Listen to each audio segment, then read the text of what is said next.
Hey there, welcome back to It's Just Another Day. I am Chris. Wait till you hear this one. We are now talking today about Live Nation. And I'm sure, like many of you, I am fed up with the fees, the ridiculous prices for concerts now. I come from the days when you used to be able to go to Fi's or maybe a department store to get your tickets, and they would cost like $15-30. I know I'm showing my age, but honestly, ticket prices have gotten ridiculous. My wife and I are at the age where we're trying to see as many artists before they either can't perform anymore or they're no longer here with us. And we've been seeing a lot over the past few years, being empty nesters, and just trying to absorb all the concerts we can with artists that we grew up with, and we've seen a lot. But one of the things that everyone has to function with when it comes to going through getting tickets is Live Nation and Ticketmaster, and it's a mess. The Department of Justice, they're taking Live Nation to court for antitrust. This is a big deal in the industry. You have a platform that, in my opinion, does try to make it as easy as possible to get the tickets, to get the seats that you want. It's, a fairly good system. The problem is when there's a really popular band or artist and limited number of seats and too many people for those seats. And so we've had experience with that ourselves. I'll talk about that in a second. But so lawyers for the government plus dozens of states and District of Columbia describe Live Nation as an illegal monopoly that drives up ticket prices for fans. And so the whole point here is they're pretty much the one stop to get your concert tickets. And opening statements are scheduled to start Tuesday. That's today. Probably won't have this video up until maybe tomorrow, but the trial is expected to last 6 weeks. And so they allege that Live Nation has illegally dominated the live concert industry by monopolizing ticketing, concert booking, venues, and promotions. So if you go to a concert today, good chance that you're going to see the name Live Nation everywhere when you get to that venue. And from stadiums to outdoor venues, they're the ones that are putting these things on. And I know there's a lot of logistics and planning, but it's gotten to the point where the Department of Justice is saying it's anti-competitive, leads fans to pay more in fees, artists to get fewer opportunities to play concerts in venues, to have limited choices for ticketing services. And so it's at a point now where anytime you go to pull up anything for a new show that's coming, and you have to go into a queue when the seats go on sale. They have pre-sale for like specific card holders, or if you're in part of a fan club or something like that. The problem is what's happening is that a lot of these tickets, they get scooped up quickly and then go on the resale market. So he's just hanging out. So he doesn't know about concert tickets. So Live Nation manages more than 400 musical artists, owns or controls more than 265 concert venues in North America. And through Ticketmaster, the lawsuit says it controls around 80% of major concert venues, ticketing, as well as a growing share of the resale market. So it's to a point where they're the only game in town.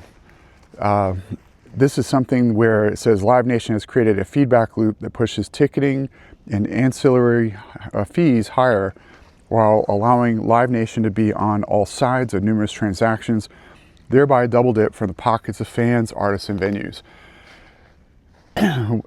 We're big U2 fans. I've been U2 fans since the 80s, and we've seen pretty much every tour except the Joshua Tree tour, which where we were at our stage in life with kids and things going on, we just couldn't do it. They weren't playing near us. But everything else we've seen, I was at Zoo TV with my wife. Um, you know, that was the first big show we went to. But we tried to get tickets for U2 at Sphere. And we had been to Vegas. My wife had never been. I'd been once for work. And we went to Vegas. They were building Sphere. And we knew U2 was going to be the opening act. And it was, we were there in the spring. I think they were opening that fall or early winter. I said, man, we missed it. We should have come later. If they add more shows, we're going. So they added more shows, and we were really excited to go. We ended up looking in January and February, and ended up going to 2 shows. And the problem is when those tickets went on sale, they only have a limited number of seats in the Sphere, and way too many people wanted to go. So you go into a queue, and I remember going in, I'm like 800 or 900, and I think my wife was like 1,200 in the queue. And so we're just sitting there watching it. We're trying to work. And somehow she ended up getting in and getting tickets for us before I did. So we got tickets. Fees were astronomical.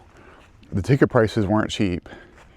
And even though they were expensive, I know they weren't nearly as expensive as some of these other artists, but, wasn't real happy, but what are you going to do? I mean, it's the price to pay for admission. So we ended up getting tickets to a second show. So we went on a Wednesday and then a Friday. It was pretty cool. We were right down on the rail. My wife got to put her hands all over Bono's jacket, and that was cool.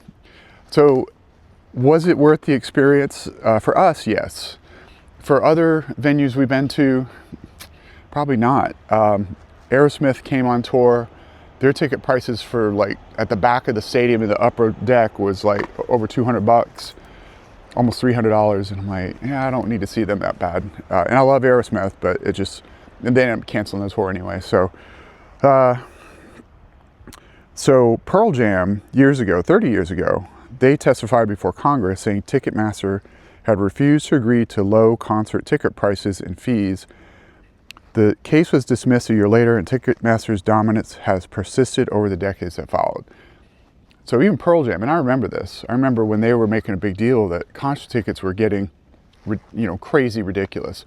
This is back when artists used to have contracts with albums and record companies. And so they're making their money that way. Concerts weren't as big of a moneymaker for them. Well, now it's switched. Everything is streaming. The model has changed as far as their revenue. So concerts is a way a lot of these artists can really rack up. And so Ticketmaster takes that, and just runs with it, saying, okay, well, we're going to make our money too. And I mentioned earlier how people scoop up all these tickets. They have all these bots. My son had mentioned someone he knew that ran bots to get concert tickets and resell them. And so that's a problem. And Ticketmaster's really not done the job to make sure that doesn't happen. I remember when we were trying to get tickets for Sphere, the resale market was insanity. I mean, it was bad. Ticket prices 5 to 10 times higher than what the face value was. And people were paying it, StubHub, SeatGeek, all these different options. And even on Ticketmaster, that was the part I almost forgot. So Ticketmaster allowed resale through their own site. So they were getting fees when people bought the tickets, and then they were getting fees again on the resale of the same ticket. So that's, they're just double dipping. They're like, okay, yeah, we don't, and they make a big deal about keeping people from selling above value and blah, blah, blah, but they just don't enforce it. So in 2022, pre-sale queues for Taylor Swift's 23 Eras tour caused the site to crash and led Ticketmaster to cancel the sale. And if you remember this, you had a lot of, middle schoolers and high schoolers, crying into their camera that, they were so sad they couldn't get tickets, and it was a fiasco. And even Taylor Swift said it was excruciating to watch. And I felt bad for them. You know, you're young, you don't understand the greed of these companies, and but honestly, it was a supply-demand issue. There was a certain number of seats, a certain number of shows, and Taylor Swift is probably one of the biggest artists for that age demographic, and of course, a lot of adults love her music too. She's okay. I mean, I've never been a huge Taylor Swift fan, but I'm not going to bash her here. So anyway, afterwards, the Senate Judiciary Committee held a hearing examining Ticketmaster's dominance in the industry. And Taylor Swift's fans also brought their own lawsuits in December 2022, one class action that was dropped by the end of 23. And another suit is filed by 355 individuals, and that's still awaiting trial. Live Nation has denied that it's a monopoly, and they said the DOJ will lose in court because it ignores the basic economics of live entertainment, such as the fact that the bulk of service fees go to venues and that competition has steadily eroded Ticketmaster's market share and profit margin. So I'll let you read the article in the comments or in the description. So there's a lot of back and forth with this about, are they responsible or not? I kind of see the point that if you have 300,000 people in an area that want to see a show and you have a 50,000 seat venue, I mean, there are going to be people that can't see the show. And a lot of times an artist will add a show or two. A lot of the bigger names have done that where they quickly sell out, so they add another show or another couple of shows. But, let me know what you think. Let me know what your experience has been trying to get to some of these shows. What are some of the fees that you've had to pay? And let me know what you think should happen. Is Ticketmaster or Live Nation going to be broken up? Is this something that they go more to a regional type of setup, or maybe venue only, where they manage their ticket sales? I'm not sure what the answer is. I guess we're about to find out. So, but definitely like the video. Please share this video. Please subscribe to the channel. And hope you're having a great day. It's been so gray all winter. I know the background looks stark, and we are coming soon to seeing buds and leaves on these trees and blue skies. So, stay with me, subscribe to the channel, and I will see you. Oh, and I'm starting to add, if you want to see more of my videos, I'm starting to stack them up. So I'm gonna I guess I'll put it right over here, and so you can watch more videos, and I really appreciate that too. So I'll see you in the next one. Have a good day.